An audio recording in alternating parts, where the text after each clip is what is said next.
Bible history लेकर चल रहे हैं, यानी कि मध्यकालीन भारत जो है आपको हिस्ट्री का सब्जेक्ट में हम लोग लेकर चल रहे हैं और इसको जानने का प्रयास कर रहे हैं, जो कि आप सबके एग्जाम में अगर किसी भी तरीके से पूछा जाता है तो आप लोग उसे एक बार अगर फाउंडेशन तक पढ़ लेते हैं तो वो आपको काफ़ी फायदा होगा। ठीक है, तो उसी को हम लोग जिक्र कर रहे हैं। तो इसमें हम लोग देखने वाले हैं डेट हुआ था, यानी कि 632 AD तक हम कंप्लीट कर चुके थे। तो आगे हम लोग बात करने वाले थे कि जो आपको इस्लामिक धर्म जो था उसको प्रचार प्रसार करने के लिए एक खलीफा का पद बनाया गया था, और उसके अनुसार आप सबको 2 भागों में बांटा गया था। जो पद था उसको, यानी कि जो इस्लाम धर्म था उसको प्रचार प्रसार करने के लिए पद बनाया गया खलीफा का पद, उसमें सुन्नी और आपका शिया जो था मुख्य आपका वजह था। तो उसी को हम लोग पद को जानने वाले थे। जैसे कि यहाँ पर हम लोग जानेंगे शिया और सुन्नी। जो शिया और सुन्नी है जो मुस्लिम के, तो यही जो खलीफा का पद आपको 632 AD में बनता है, यानी कि पैगंबर मोहम्मद के डेट के बाद जब उसका मृत्यु होता है तो यहाँ पर 632 AD में ही खलीफा का पद बना दिया जाता है।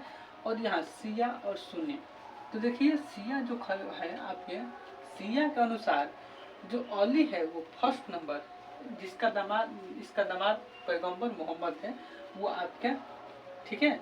तो यहाँ शिया के अनुसार जो अली है आपके फर्स्ट नंबर पर है। अगर सुन्नी की बात करें, सुन्नी के अनुसार तो ये 4th नंबर पे हैं। अगर सुन्नी की बात करें, सुन्नी के अनुसार अबू अकबर फर्स्ट नंबर थे, इसके बाद उमर जो थे 2nd नंबर पर, और उस्मान जो है आपके 3rd नंबर पर।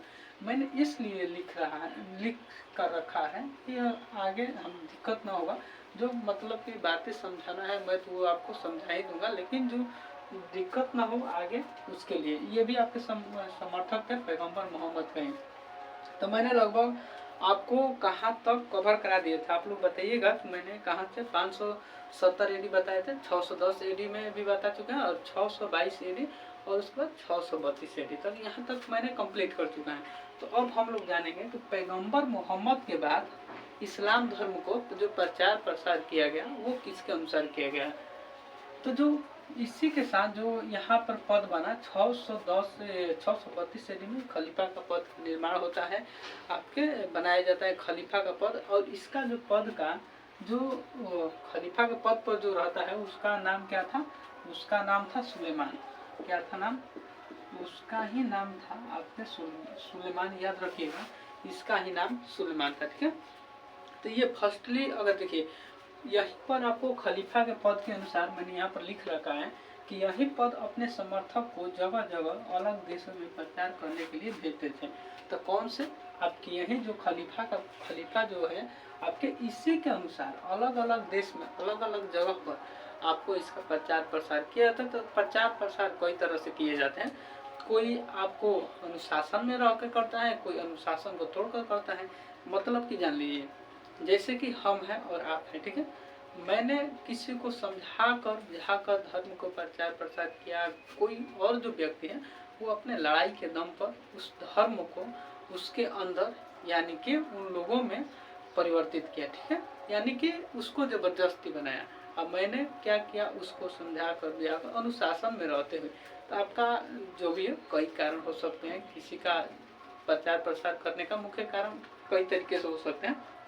अब बात हम लोग करते हैं जो प्रथम आप सबका क्या हुआ था, प्रथम बार जो खलीफा का पद था, खलीफा के द्वारा प्रचार प्रसार किया गया था, वो 636 AD में किया गया था। वो कहाँ पर किसके द्वारा किया गया था और कहाँ पर किया गया था, देखिए फर्स्टली 600 AD में भारत पर फर्स्ट बार खलीफा के द्वारा प्रचार प्रसार पहल की गई, यानी कि 636 AD में, ठीक है, 636 AD में भारत पर किया गया। लेकिन ये जो आप सबका प्रचार प्रसार था ये आप सबका असफल रहा, नहीं हो पाया, ठीक है, असफल रहा। कई जगह पर तो मान लीजिए कि हुआ भी, तो यहाँ लेकिन भारत में जो प्रॉपर 636 AD में जो हुआ था आपके यहाँ पर जो हुआ था आपके काफ़ी मतलब कि असफल रहा, बहुत योगदान किया था लेकिन असफल रहा। अब हम लोग जिक्र करेंगे 632 से 670 AD तक का इस्लाम का प्रचार प्रसार कहाँ पर हुआ था, तो मध्य एशिया में, यानी कि मिडिल एशिया में आप सबको देखने को मिलेंगे जो कि इस्लाम धर्म का प्रचार प्रसार कब 632 से 670 के दशक में हुआ था। बात होता है यहाँ पर कि देखिए, यहाँ पर हम लोग जानेंगे कि जो 700 है, 700 AD में आसपास भारत में हर कोई आक्रमण करना चाहता था और करता भी था। तो वो क्यों करता था, इसको भी हम लोग जानेंगे। देखिए, बात आप सबको बताते हैं। मान लीजिए कि ये आप सबको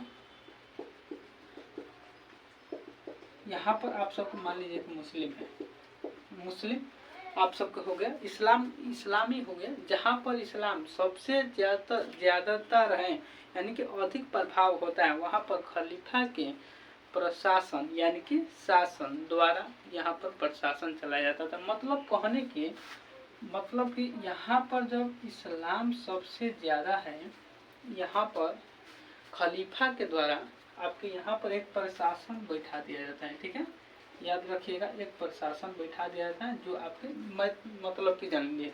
किससे बात करें हम लोग, जैसे कि एक आप सबको हो गया, जैसे कि मान लीजिए, जैसे कि गांव में होता है, जैसे मान लीजिए एक होता है मालिक, ठीक है, मालिक मान लीजिए कि होता है, और खेत में काम करने वाला एक किसान हो गया। तो जो आपके मालिक कहता है वो किसान आपको खेत में, यानी उसके नौकर समझ ले, नौकर, तो वो करता है। यही बात यहाँ पर होती है कि खलीफा के द्वारा जहाँ पर इस्लाम के प्रभाव है, वहाँ पर खलीफा के द्वारा यहाँ पर प्रशासन चलाया जाता था। ठीक, किसके अनुसार ही प्रशासन चलाया जाता था, तो ये आपके खलीफा के द्वारा। खलीफा कौन था, तो सुलेमान था, उसी के द्वारा आप सबको ये चलाए जाते थे। भारत अमीर था, इसलिए 700 के आपके एडी में भारत उस समय अमीर था। इसी के वजह से 700 में आपको क्या हुआ था, भारत पर सभी लोगों ने आक्रमण करना चाहते थे और भारत को लूटना चाहते थे। भारत में उस समय बहुत ज़्यादातर आप सबको धन था, बहुत ज़्यादातर सोने का भंडार था। आपके सिंध में अगर जाते हैं, सिंध की बात हम आप लोगों को जिक्र करेंगे, सिंध में क्या हुआ था, सिंध में किस प्रकार से आप सबको लूटा गया। ठीक है, अब बात करते हैं भारत पर जो प्रथम आक्रमण हुआ था उसके बारे में हम लोग बात करते हैं।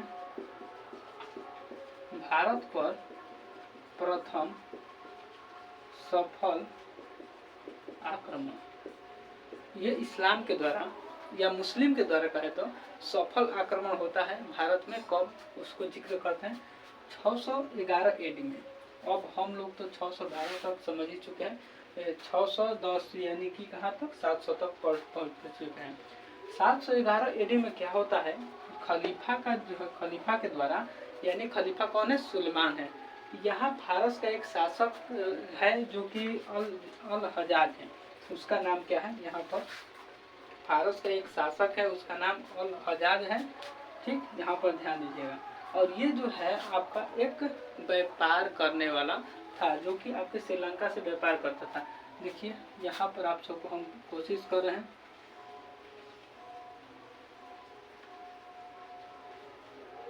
ठीक है, मैं कोशिश कर रहा हूँ, बस उसके बाद आप लोग देख लीजिएगा जैसे बनाना है आप सबको।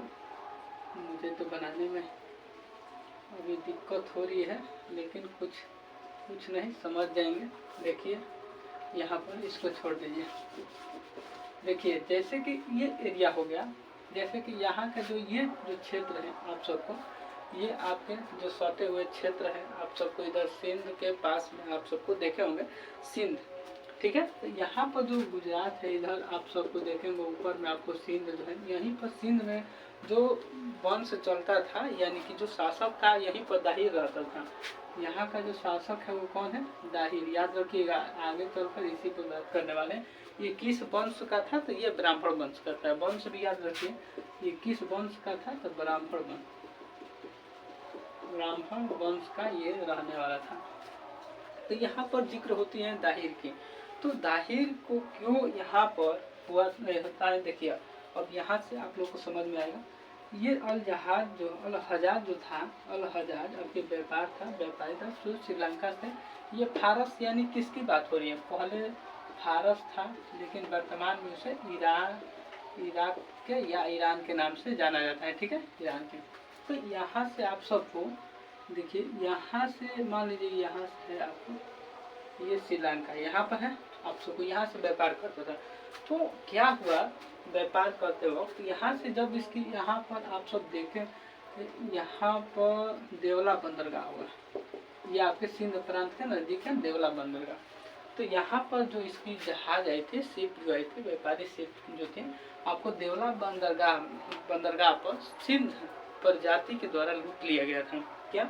सिंध प्रजाति के द्वारा यहाँ पर लूट लिया गया था देवल बंदरगाह पर। तो वही देवल बंदरगाह को लूटने की वजह से क्या हुआ कि जो अल हजाज है आपको दाहिर से डिमांड किया। क्या किया? दाहिर से आपको डिमांड किया कि जहाज को जैसे कि जुर्माना दीजिए, जहाज की लूट का हमें हर्जाना यानी डिमांड किया। कौन किया? अल हजाज किया। किससे किया? दाहिर से किया। अगर बात आपको समझ में आ रही हो तो हमें बताइएगा जरूर कि बात हमें समझ में आ रही है, नहीं तो और कोई कोशिश करेंगे कि आप लोगों को समझ में आए। अब इतनी आसानी से तो बता रहे हैं, अगर अब नहीं समझ में आए तो फिर कोशिश करेंगे, ऐसा बात नहीं है। तो यहाँ पर देवल बंदरगाह पर लूट लिया। यहाँ पर हर्जाना का डिमांड किया। कौन किया? अल हजाज किया। किससे किया? दाहिर से किया। तो यहाँ पर जो ये दाहिर जो था डिमांड जो भी करता था तो दाहिर उसे माना करता। क्यों? दाहिर साफ बात कहता था कि मैं तो धनी हूँ, क्यों तुमको दूं। यानी सिंध प्रांत में बहुत ज़्यादातर आप सबको देखने को मिले हैं, यानी कि सिंध प्रांत में बहुत कुछ था, सोना चांदी जो भी था आप सबको बहुत कुछ देखने को मिले हैं। ठीक है, सिंध में बहुत कुछ देखने को मिले हैं, तो हम लोग उसी का जिक्र कर रहे हैं। ठीक है, तो देवला बंदरगाह हो गया। आपके सिंध प्रजाति द्वारा उसका जहाज लूट लिया गया। यहाँ पर देवला बंदरगाह यहाँ पर। ठीक है, तो ये बात हो गई। अब देखते हैं हम लोग इधर का जो क्षेत्र होगा ना, इधर का जो क्षेत्र होगा ये आपका म्यांमार का क्षेत्र होगा। जिक्र कर लें म्यांमार का क्षेत्र, पाकिस्तान, इसके बाद ये पाकिस्तान, इसके बाद अफगानिस्तान आता है। तो यहाँ पर बात होती है। अब बात करते हैं 711 से 12 के युद्ध के क्षति। जब आपको युद्ध होता है, बता दें, जब आप सबको 711 और 12 के बीच में जो युद्ध होता है उसके क्षति का डिमांड करता है फिर अल हजाज जो है फिर आपको दाहिर से डिमांड करता है। फिर दाहिर जो है आपको मना कर देता है। कई बार यानी कि जो है आपको जो आपके अल हजाज है कई बार आपको दाहिर से आपको जुर्माना का डिमांड किया, लेकिन दाहिर जो था हर बार मना कर देता। तो अचानक क्या हुआ, अल हजाज पर सिंध कई बार आक्रमण करवाया। कब करवाया था? 712। देखिए यहीं पर अल हजाज जो था आपको सिंध पर कई बार आक्रमण करवा चुका, लेकिन यहाँ पर जो था उसका आक्रमण जो है हमेशा असफल रहा। ठीक है, क्या रहा? हमेशा उसका आक्रमण जो है असफल रहा। तो बाद में आगे चलकर क्या होता है अब इसको जानते हैं हम लोग। 712 एडी में अल हजाज के द्वारा सबसे काबिल जो आपके सिपाही है, यानी कि सिपाही है और उसका दामाद भी है, हम लोग जानते हैं वो कौन सा है। अल हजाज सबसे काबिल सिपाही कौन था? या इसका दामाद भी था, याद रखिए, इसका दामाद भी था, ये भी याद रखिए। इसका नाम क्या था? इसी का नाम था क्या? मोहम्मद बिन कासिम। इसी का नाम था मोहम्मद बिन कासिम। आप सबको इसी के द्वारा भारत में यानी कि सिंध पर पहली बार आक्रमण किया गया, और आक्रमण जो है इसका सफल आक्रमण रहा, ये भी जानिए। भारत पर यही आक्रमण जो है 712 में आपका 712 एडी में जो था सिंध पर पहली बार सफल आक्रमण हुआ। मोहम्मद बिन कासिम के द्वारा 712 में हमला किया गया। हमला सबसे पहले ये आपको कहाँ पर पड़ता है, हम ये बता रहे हैं कि सबसे पहले ये आक्रमण पड़ता है कहाँ पर पड़ता है? जो मोहम्मद बिन कासिम था ये सबसे पहले आक्रमण कहाँ पर पड़ता है? देवल बंदरगाह। ठीक, जहाँ पर इसका जहाज का लूट हुआ था, देवल बंदरगाह जो कि बताया था सिंध प्रांत में, वहाँ पर सबसे पहली बार ये आक्रमण करता है। वो भी अचानक हमला करता है। हमला तो मान लीजिए कि किया जाता है तो पहले सूचित किया जाता है, लेकिन दाहिर को कुछ पता नहीं चला और अचानक हमला जो है मोहम्मद बिन कासिम अचानक हमला वहाँ पर किया, देवल बंदरगाह पकड़ दिया। उसके नज़दीक में एक ब्राह्मण था, उसके बाद रावल में था। तो वहाँ जब आप सबको यहाँ पर मोहम्मद बिन जब आक्रमण किया तो जो दाहिर था, याद रखिएगा, जो दाहिर था वो कहाँ चला गया? रावल भाग कर चला गया। ठीक है, दाहिर जो था आपको रावल भाग गया। और इसके बाद क्या होता है उसका पीछा भी करता है। ये जो है आपका जो मोहम्मद बिन कासिम में 712 एडी में आपको इसका दाहिर का पीछा भी करता है, और पीछा करते करते आप सबको इसको बाद में 712 एडी में इसका क्या परिणाम निकल कर आता है? परिणाम इसका क्या निकल कर आता है? मोहम्मद बिन कासिम दाहिर का सर अलग करके अल हजाज को सौंप देता है। ठीक है, यहाँ पर ये इसका निष्कर्ष निकलता है। लास्ट में परिणाम निकल कर आया यही कि दाहिर जो था, दाहिर का हत्या किया गया। ध्यान दीजिएगा, दाहिर की हत्या आपको सर अलग कर दिया मोहम्मद बिन कासिम ने। और इसके बाद क्या हुआ कि वहाँ पर सबसे अधिक 713 एडी में आपका वहीं पर एक जगह था मुल्तान। यहाँ का नाम चेंज कर दिया, नाम चेंज करके क्या रख दिया यहाँ पर सिटी ऑफ गोल्ड। यहाँ पर जो नाम चेंज करके रखा है वो सिटी ऑफ गोल्ड नाम चेंज करके कौन रखा है आपका मोहम्मद बिन कासिम। कौन? मोहम्मद बिन कासिम। याद रखिएगा, मोहम्मद बिन जो कासिम था ये आपको मुल्तान का नाम चेंज करके इसलिए वहाँ पर किया था कि जैसे सबसे ज़्यादा सोना लूटा था, सबसे ज़्यादा धन आप सबको वहीं पर उसको देखने को मिले, सबसे ज़्यादा धन पैसा आपको सोना मिला, इसीलिए इसका मुल्तान का नाम सिटी ऑफ गोल्ड रख लिया। ठीक है, तो ये मोहम्मद बिन कासिम ही रखा था। तो हम लोग हालांकि इतना हम लोग मध्यकालीन में यानी मिडाइवल हिस्ट्री में पढ़ चुके हैं।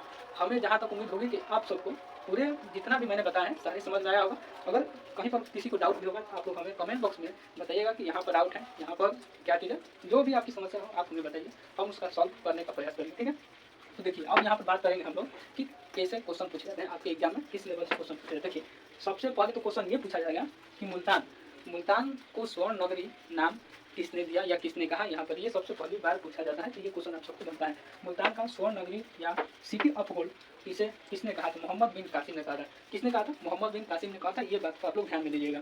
इसके बाद किसके सेनापति भारत पर पहली बार सफल आक्रमण किए? किसके सेनापति? ये भी आपसे सफल मुस्लिम आक्रमण, तो वो भी आप सबका जो सेनापति था अल हजाज, इसी के द्वारा सेनापति ने भारत पर पहली बार आक्रमण किया। मोहम्मद बिन कासिम जो था आपके अल हजाज का था, सेनापति था, काबिल सिपाही था, वो आपको आक्रमण किया था।